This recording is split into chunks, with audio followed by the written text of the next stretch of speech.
On passe aux estimations, puisque vous faisiez partie des instituts, des 3 instituts qui donnaient des estimations à 20 heures pour les chaînes de télévision, alors que le ministère de l'Intérieur, évidemment, ne disposait pas des résultats encore.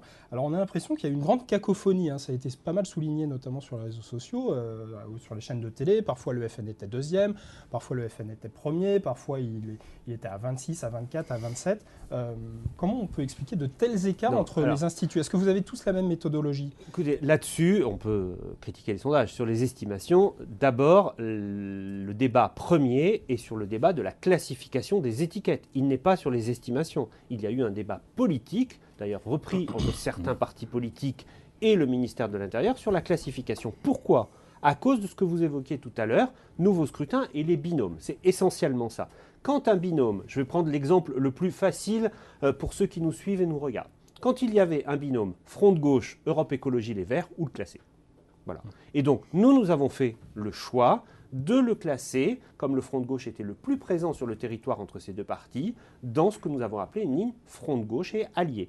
Le ministère de l'Intérieur les a souvent mis dans les divers gauches, ce qui nous semblait pas tout à fait correspondre. Pour vous, est-ce que c'est un tour de passe-passe de la part du ministère? Non, c'est un choix, et d'ailleurs même certaines préfectures n'ont pas tout à fait toujours classé pareil. Donc là-dessus, il peut y avoir débat. Maintenant, les agrégats qui ont été faits, en tout cas moi je revendique l'agrégat que nous avons fait chez CSA, il y avait un agrégat qui disait UMP-UDI d'un côté, PS et ses alliés naturels, notamment le PRG, ou binôme soutenu par le PS de l'autre. Il ne me semblait pas normal, si on ne totalisait pas les divers droites dans le premier agrégat, de totaliser les divers gauches dans le deuxième agrégat. Ce qui explique très nettement que nous avons sorti un Front National un Parti Socialiste et ses alliés autour de 20%. Il a fini à 21%. Nous étions très près du score final. Et donc, quand le parti de gauche, le Front de gauche et les communistes aujourd'hui sont en train de dire non, on n'a pas fait 6%, mais on a plutôt fait entre 9 et 11%. Ils ont raison, c'est ce que donnait, ça fait partie tout à fait, c'est ce que donnait. D'ailleurs, ils ont indiqué